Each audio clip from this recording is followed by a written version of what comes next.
Hey, the Slant Route podcast is back talking about the 49ers losing to the Minnesota Vikings 23-17 in Minnesota. The 49ers haven't won in Minnesota since 1948. It's pretty insane. I'm exaggerating, of course, but it's been a while. It's been a while. Um, so just want to get right into it. I know it's been a day since the game. Kind of wanted to collect a little bit of my thoughts and want to just go right into it. Maybe at some point, if I do have some time to do an instant reaction, then I will do that. Um, but I wanted to share some clips to kind of convey some of the things that I thought were pretty interesting about the game.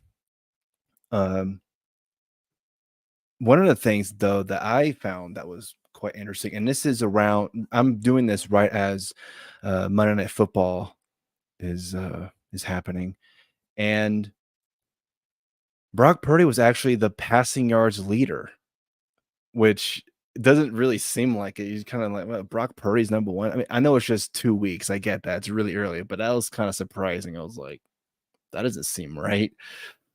Something's going on with the passing if Brock Purdy is number one in passing yards after 2 weeks, pending Monday Night Football. I mean, Jalen Hurts likes to sling the thing as far as I know. So I don't know. We'll see. Um, so that was an interesting tidbit that I learned before doing this. Um, but yeah, so just from what I can remember, of course, the bad special teams is still an issue with this team. I don't understand why. What is it with special teams? They just can't figure it out. I don't get it. I don't understand. It's like they'll emphasize on the defensive line. Oh, we gotta really make the defensive line good. We gotta get the linebackers good, the secondary. Like I get that. That's part of the whole team, or whatever. But special teams, especially during the kick and punt returns, well, I don't, actually the dynamic kick return. I don't know. Maybe we should just get rid of the kick returns in general. What do you think? I think maybe that's a possibility. I don't know. I know they had one kickoff return for a touchdown, but still, sometimes you're watching that play and you're thinking, is this really necessary? Maybe just get rid of it. And I don't know. I mean, it was a nice experiment, and maybe it'll be different down the road in the season. But as of right now, I don't know. It seems kind of pointless for the most part. Anyway, so yeah, special teams is still an issue. Although Jake Moody did a pretty good job last week, got all of his field goals, extra points, and all that stuff. But the returns, my goodness, they just how about whoever's kick returning and punt returning, just have them practice catching the ball the whole practice. Don't even have them do anything else but just catch the punt and kick returns. That's it. Whoever's doing the punt returns, catch the punt return. Whoever's doing a kick return, catch the kick return. That's it. Don't even worry about anything else. Just practice that. Just do that. That's it. So yeah, that's still an issue. Another thing is Brandon Ayuk is still rusty. Now, we've just learned recently that Deebo Samuel is going to be out with, I believe it was a calf strain. So he's going to be out for a couple weeks at least. So, Brandon, you got paid $30 million on average. I think it's time. This is it. You have to show why you got paid all that money.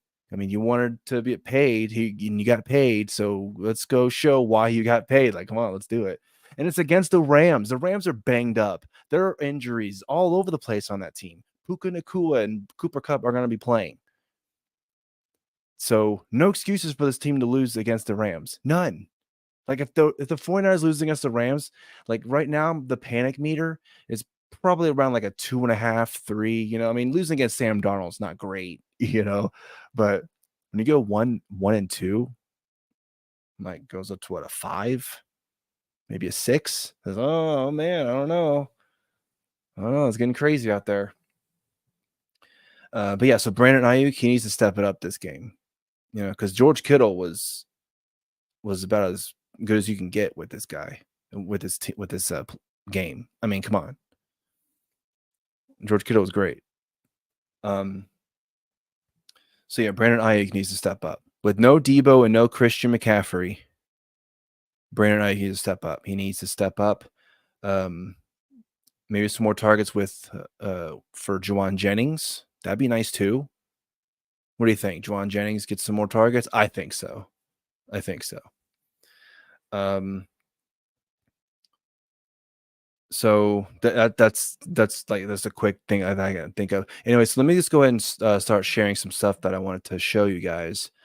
And I actually wanted to start with some good stuff. I wanted to start with some good stuff here. So we'll start with the good, and then we'll go down to the bad. So Brock Purdy. This is from at 49ers Sports Talk. And this was his chart, his pass chart from Next Gen Stats. And the tweet says Brock Purdy outplayed his coaching yesterday. That's a fact. The 49ers offensive game plan was outmatched by the Vikings defensive masterclass. But behind all of this is 49ers quarterback Brock Purdy tried his damn best to overcome a bad game plan. And you see here, I mean, he really did just throw it all over the place. It wasn't like I would say a little bit more onto the left side, at least from what I'm looking at, the left side. And of course, you had that interception in the middle of the field right there, right on the right in the inside hash mark there. And his longest pass was over 20 yards. So it's crazy though, because he's 28 of 36, 319 yards, 1 touchdown, 1 interception. And I'm pretty sure the Niners also won a time of possession, but that doesn't really matter when you allow a 97-yard touchdown catch for Justin Jefferson, who's arguably the best wide receiver in the game right now. So, I mean, if you had showed me this, I'm like, oh, they probably won the game, right? No, they didn't win. I don't know if you guys knew that, but they didn't win. But this does show, at least a little bit, that Brock Purdy can play well, despite whatever you want to say about Kyle's coaching and his game plan and all that. Brock can play.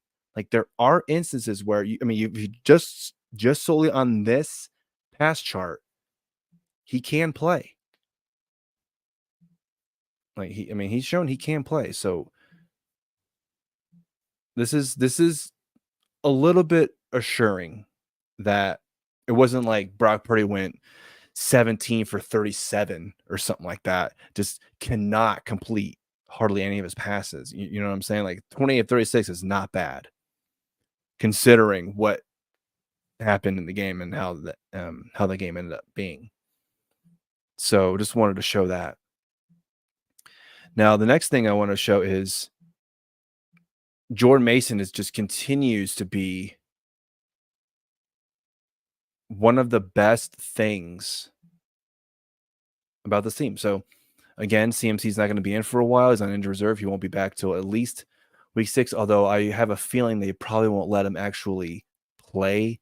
He'll probably play limited time, but I don't think he's going to play until the Chiefs game. Like like I said before, they're circling that game. That Chiefs game, that's like the Cowboys game. Like, oh, they are circling that one. We're not messing around for that one. We got to be really good for that one.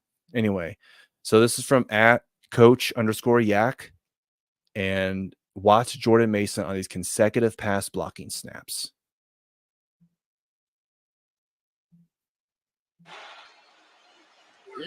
Now Jordan Mason, before we start this, Jordan Mason is to Brock Purdy's left.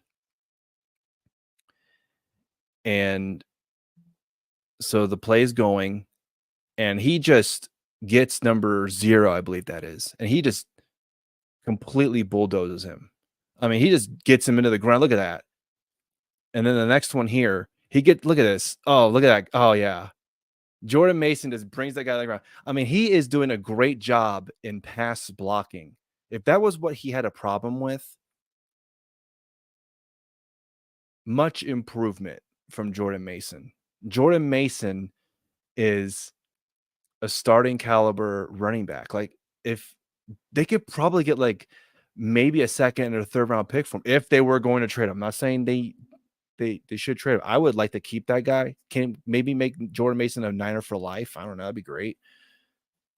But man, at least there's that. So Jordan Mason looks pretty good in pass blocking. So that's good, right? So kudos to Jordan Mason on that one. And so the next one here is again from Coach _Yak on Twitter, X, whatever. I think everybody can agree that Fred Warner was the MVP of this game. Fred Warner gave the team a chance to win. He was one of the handful of reasons why they even had a chance of winning this game. This game easily could have been like 37-17 if it wasn't for him. So this is a highlight clip from him. It's under 3 minutes. We'll go ahead and play it here. Justin Jefferson. They're down 10. There's a block by O'Neal. Playing with a bad elbow underneath. Nice. So Fred Warner this was on 3rd and 10, and Fred Warner just knocks the ball down to the ground. This is an early in the first quarter, excuse me. Against the Jets on Monday night. Well, they lined up both on the other side. I mean, he looks like Superman for a second. Just jumping in front of the receiver, knocking that ball down. What a play! What a player! Or similar stunt that they had on 3rd down. Fred Warner, man. I mean, come on. Tries to get it in, and as you mentioned, my goodness, look at that. He's all pro for a reason. Nobody's out there picking up a big game. All right, here's the next one. This is a second quarter, 1st and 10. First down and 10. Munt on the move. Dorisall block. Look at again. Fred Warner intercepts the ball. This is actually also deep in Niners territory. They could easily have scored here, but no, he jumps in front of it looked like Fred Warner was like 5 yards away from the ball. And he jumps in front of it and intercepts it. It's intercepted. It's picked off by Warner at the 10. He'll get up, and he's got an entourage hurdling, driving. He gets to about the 36, 37-yard line. I mean, come on, Fred Warner. What a man.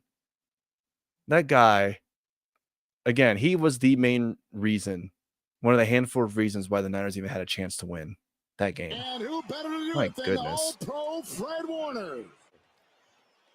And also, you knew Sam Darnold was going to throw an interception, right? Like, I think everybody pretty much knew that. I'm sure what Darnold saw here, because if Warner doesn't intercept it, the other safety is going to intercept it.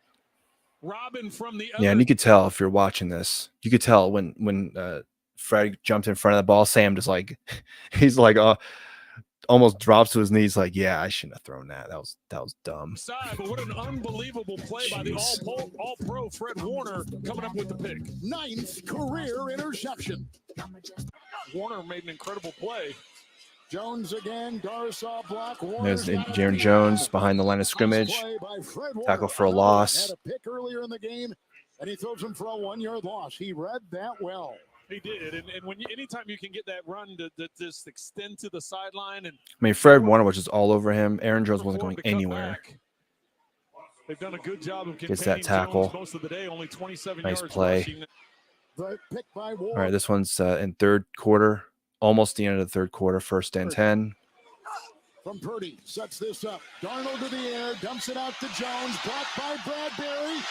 He'll take it. Oh yeah, okay. This is this was the play where Fred Warner, I think this is the 2nd time in a row now. I think he did this in the Jets game where he like punches the ball out of the guy's hands, fumbles, and they recover on the 1-yard line. San Francisco says they've got it, and they do.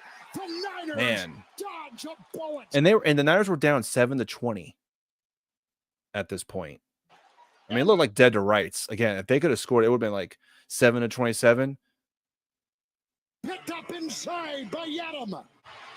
On the catch Look and at run this. by Aaron Oh, Jones, look at and he a just big punches that hit ball out. by Fred Warner, who does it again. Isaac Yadam recovers it right at the 1. See the contact that's made Warner with that right arm punching it out. Wow. The ball recovered outside the goal line, so What a it looks play. like it's going to be marked about the half-foot line. But the 49ers defense coming up big. They brought pressure off the right side. Is in. All right, this one's in the fourth quarter, 2nd and 8. Scores 14-20. I think when they recovered at the 1, I'm pretty sure they drove down to score. Jones is out. Chandler the back. 2nd down 8. Blocked by O'Neal. Scrambling is Darnold. And Once again, Fred Warner is just eyeing Sam Darnold. Sam Darnold's trying to do something. Fred Warner just eyes him, and then he just runs right to him. Again, punches the ball out, goes out of bounds. shot right there by I Warner. mean, my Knocking it goodness. away, but out of bounds. Look at this. Darnold keeping his eyes upfield. Ball Bam. knocked out. Punches that ball right Very out. similar to the It's too bad it went out play of they bounds just did because on that Aaron Jones, where he's would have able been to a punch nice it out. recovery right there. That's good. My gosh, man. Fred Warner is a great player, and Niners fans are just happy to have him because I've said this like 1,000 times already, but he was one of the handful of reasons why they had a chance to win the game. Man, I mean, that's some good football. I mean, if you love defense, like watching defensive players go, that's a master class right there. And that's just under 3 minutes of what he did in that game. So, all right.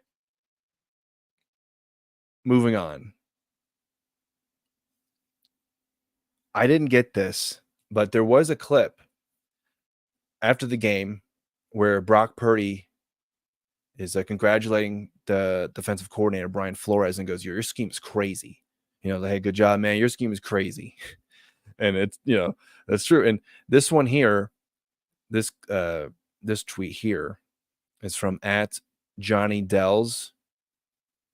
And he's going to explain.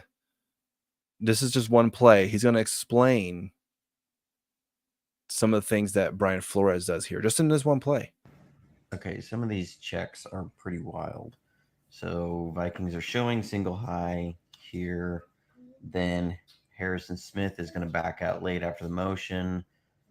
I mean, now if you're just listening to this, the way I'll explain it as best I can here. But as Niners fans, especially with Kyle Shanahan, you're used to seeing a lot of people running around, and pre-snap motion. You know, tight end will go from the right to the left. The running back will go from the left to the right behind the quarterback. A wide receiver will go the opposite side, or even just a little step out to the right or whatever direction. But if you're watching this, Purdy checks. So then the Vikings check. They shift their defense, drop Smith down, make it look like they're going back to single high, and then they go with a corner as a deep safety in crazy. Tampa. It's wild with some of the stuff they do. Purdy still hits Debo over the middle on it. Yeah, I mean, the fact that he was able to get Debo despite all that is crazy because, again, if you were just listening to this, the defense they're constantly moving. Like going from one safety high, go to Tampa 2, whatever it is. And they're constantly moving around and stuff. I mean, usually whenever you see defenses moving around a lot, nine times out of 10, the defense is like, oh shit, what do we do? I don't know what to do. What's going on? But I have a feeling that Brian Flores, what Shanahan does on offense and a lot of other people in offense around the league, he probably does that stuff on defense. Hey, just constantly move around. Hey, if pretend like you're going man, but it's actually zone. And then when they think it's zone, even though we said we're going man, they're actually man. So it's like you're confusing them twice. Hey, I think they're man. No, actually they're zone. No, actually they're man again once you snap the ball. Or we'll bring in 7 up the box, but then actually 3 of them are going to pull back. And Brock's like, oh, what the hell? What happened? I thought we were going to get like a 7-man blitz here. No, actually only 4. It's crazy. It's pretty crazy stuff. And that's just one play. And again, he was able to get Debo on that. So, I mean, kudos to Brock on that. But, Brian Flores, as a defensive coordinator, good stuff. Now, the last thing I wanted to show is about Brock Purdy. He's the quarterback of the team, if you don't know that. And it's a contract year. everyone's talking about this is it for him. He's got to show, hey, are you going to be worth however much the Niners are going to pay you? I mean, look, it is possible that he could take a team-friendly deal, and that'd be nice, take a team-friendly deal.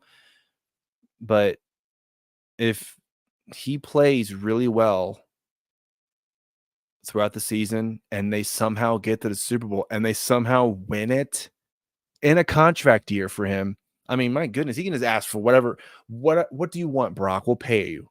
We won the Super Bowl because of you. What do you want? You want 70 million? Sure, why not? That would sort of, you can understand why he would want that. Hey, I just want a Super Bowl. Like, what more do you want? Like, isn't that the whole point of being in the league, is to win the ultimate game? So anyway, so Jesse Naylor at JNay_LSS. This is one of those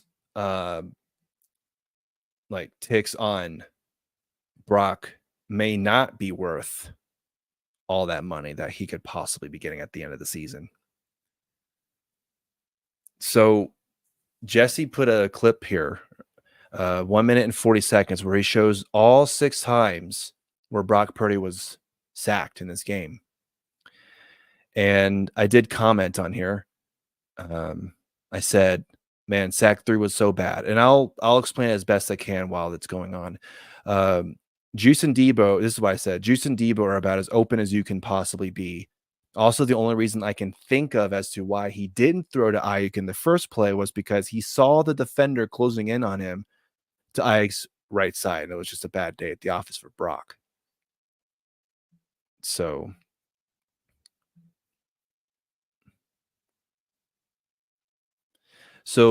the way that Jesse explains it, he says sack 1, Ayuk open, pumps it, and doesn't throw. No immediate pressure. So we'll watch the first play here. There's no sound. Debo is motioning to the right. It's snapped. Purdy's scrambling, and he gets dropped behind the line of scrimmage.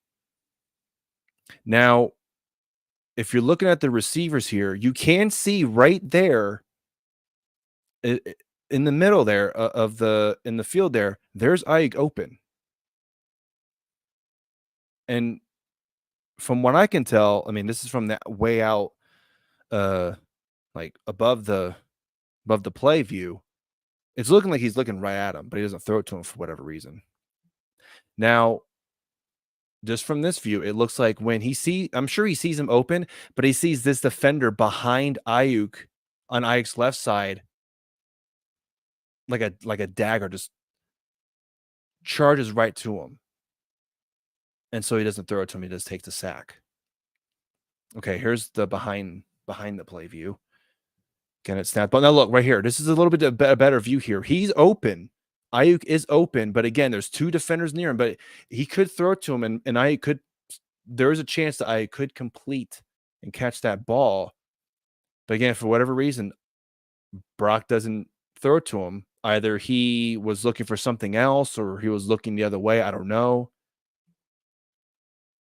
Let's see. So judging from his helmet, he's probably looking right at Ayuk. Again, he could throw to him right there. There's a lot of green right here. He could throw it to him right, just throw it right there. Like, if you're going to throw it to Ayuk, throw it to him right here. Where the it's midfield. Like, throw it right to where, like, the bottom of the Viking logo here. If you're just listening to this. But he doesn't throw it to him for whatever reason.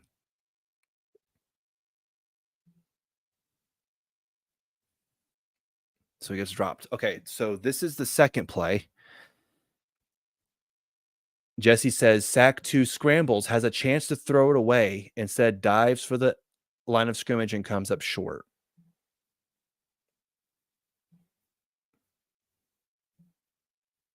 All right, ball snapped.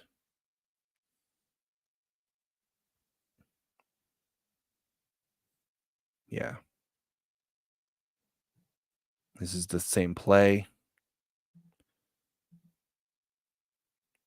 I'm going to go back and look at what the receivers are doing, because the first time I was looking at Brock here. Now we're going to look at the receivers. What are they doing?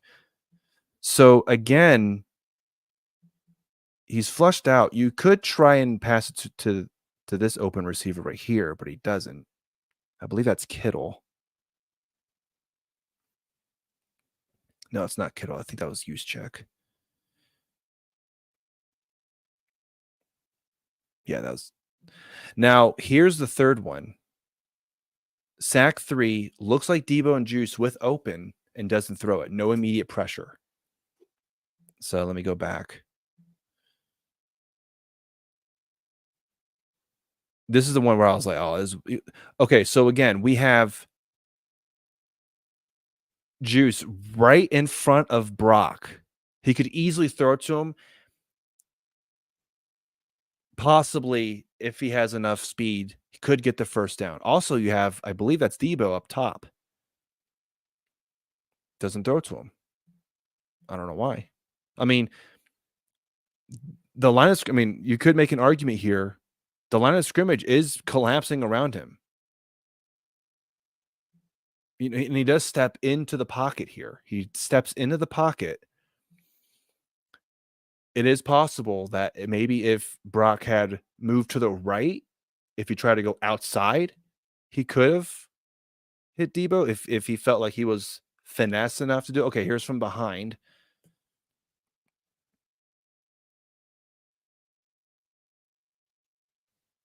Now, see, I think what happened here too is that there was a defender. This guy right here is like right in front of his face. I don't think he had much time to really react to that, because once that guy is right there, and I mean, there's nobody even touching that guy. Like he's open the entire time. Yeah, like, and then he just runs right into his own guy there. Look at that. It's just not even. Yeah. So yeah, despite the fact that Juice is open and Debo is open, I don't think he had really much. Now again, you could make the argument if you throw right there, because Juice does turn around. Like, don't right, watch. Okay, let's watch. This is the same. It's right there. Just throw it right there. Brock, throw it to Juice. He's right there in front of you. Throw it to him. Throw it to him. He's right there. It's been pointed out so many times. I do watch QB School when he talks about him. He's so good with anticipation. So good with knowing when he throws the ball, he knows where the ball should go most of the time. He doesn't throw it to him. Like, I'm going to do it again. Snapped. The ball snapped. Throw it to him right there. Throw it to him. Look at, if you're just looking at this angle, there's so much green here. There's so much green here. And Juice, I don't know if, I think let's see where the first down marker is from when they snapped the ball. Because they are on, I believe that's the 48. I believe that's their own 48, 49. And where's the first down marker? It's at the 39. So 48, 49. So they would need, I'm going to do math. Here we go. This is going to be embarrassing. So they're at the 48. Let's just say the 49, and they need to get to 39. So they would need, like 10 yards? So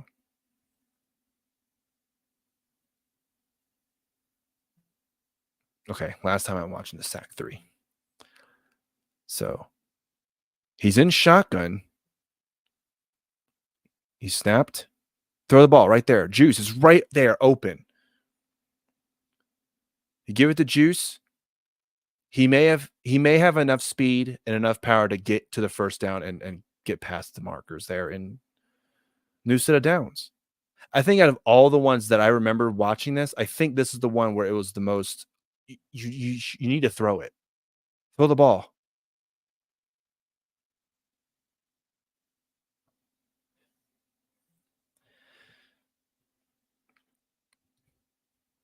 Okay. This is the sack 4. Jesse says sack 4 looks at an open Debo, pumps the ball, and doesn't throw. So the ball snapped. And yeah. Okay, it's from behind. He's in shotgun. Debo's right there. Now, let's see what the line of scrimmage. See, look, the line of scrimmage is moving to the right. There's a guy to his left, and for whatever reason, Brock just doesn't throw it. Now let me see, because I don't think the guy wasn't fast enough to even like he could have thrown it right there. It wouldn't have been an interception or anything. Like he could have thrown it and maybe went down because he didn't want to get hit, which I understand. But for some reason, he just holds the ball. He holds the ball.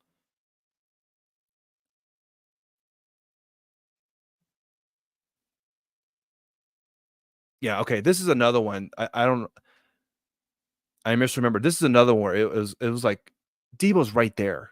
I mean, and this defender right here doesn't even go for him. He goes towards who is that? Jordan Mason? Yeah, he stands with Jordan Mason. Debo's wide open. Oh man. I'm getting pumped on this. Debo's wide open. Okay. So yeah, that doesn't go well. All right, this is the next one.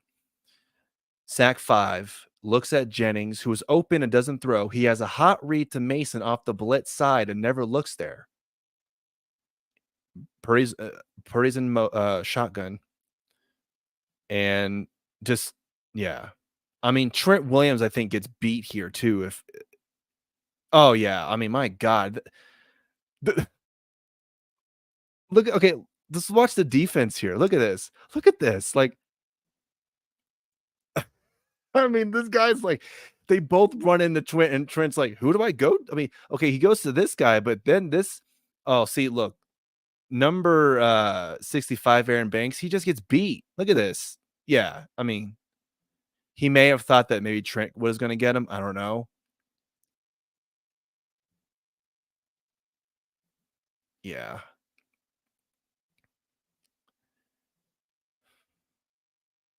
Wow. All right, let me look at the receivers here this time. See where they're at. Yeah, okay, so from what I can tell, he says it's Jennings is right up. Yeah, Jennings is right there. So he is open. He doesn't throw it to him. But see, this is another one where I don't think he had. Okay, I disregard. I think if he see again, he's known to be good with anticipation. If he knew that Jennings was going to break out at that particular point, he should have thrown it right there. Right there, throw. Just throw the ball. Throw it right there. Throw it to the outside. Now, it is possible that he was also looking at this defender and he wasn't backing up as much as he thought he was. But again, I think this is one where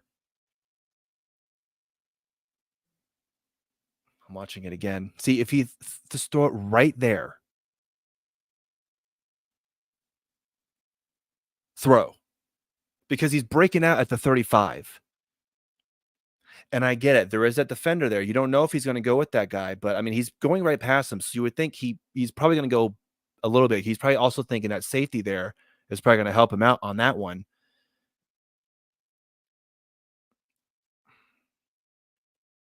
And it could, I don't remember what down it is. So it is possible this could have been wait, let me, if I can tell what down it is. I don't know. Anyway, let me see this one here, this angle from behind. Bell goes in motion. So this one you can't really see the outside. This one's mainly just a line of scrimmage. Now, it is true. Mason is on that other side too. So let me go on back to this other angle too. Let me see. Oh yeah. Oh, I didn't even see that. Oh yeah. Even though I just read it. Mason's wide open. I mean, come on.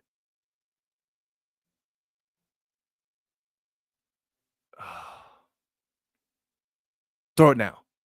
If he wasn't comfortable with Jennings, if he was looking to his right and then he just went like a quick like this and saw Mason to his left, throw it. Throw it. But he doesn't. Now, again, you could also say that let me try to speak English. That defender is closing in on him really fast. I mean, the way that the defenders are going, it's like they do like a little cross thing. Look at this. Crazy. Wow. This is from behind again here. Yeah. I mean, the defenders, oof. Yeah, that was not good. Okay, so this is the last one, sack 6. And he says, sack 6 was the empty hand fumble. Not sure why that counted as a sack, but they do. He is not under pressure and the ball slips from his hand. He's in shotgun. He's at the ball. He's in shotgun. Ball snapped. Now, see, this one, there really isn't a whole lot of people open here.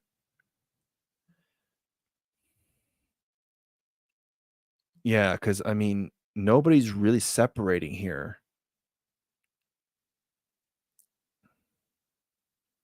Okay, here's from behind. Yeah. That was just a bad play. That was a bad play all around.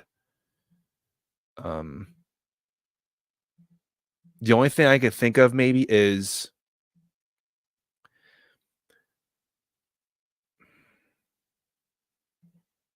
watching it again. If he threw it right there, which it is possible that's where he's throwing it to, is Kittle.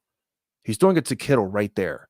Although there is the defender right there that's closing in right there. And that's probably where they're all going. I think everybody knew it was going to. Oh, no, excuse me. That's Jennings. Excuse me. Yeah. If you threw it high, I mean, Jennings is going to get hit if he throws that ball to Jennings and he throws a little high.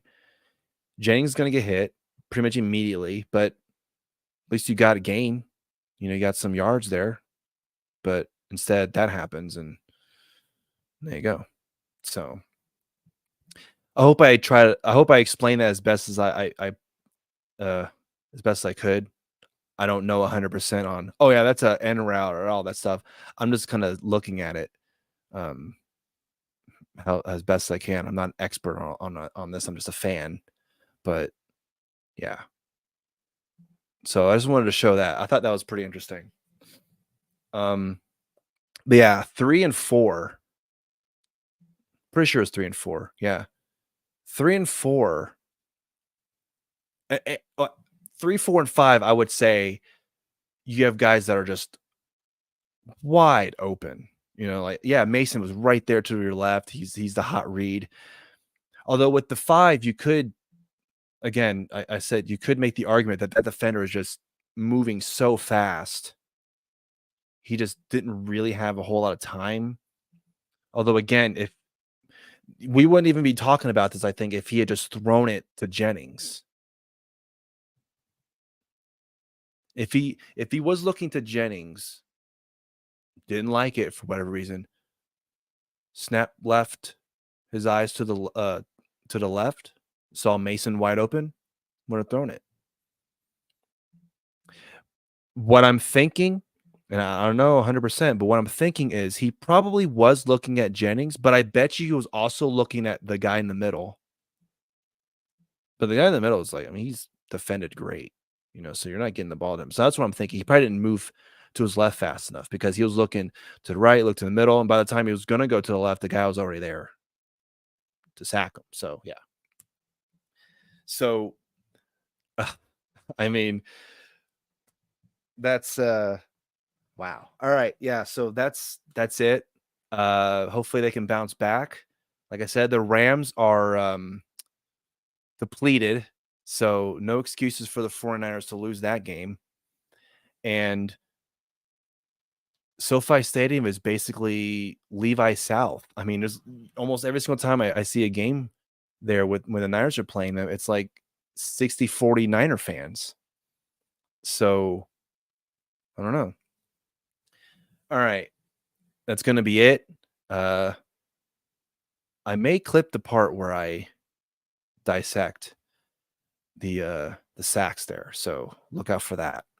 All right. Thanks for watching, and we'll see you in the next one. Go Niners.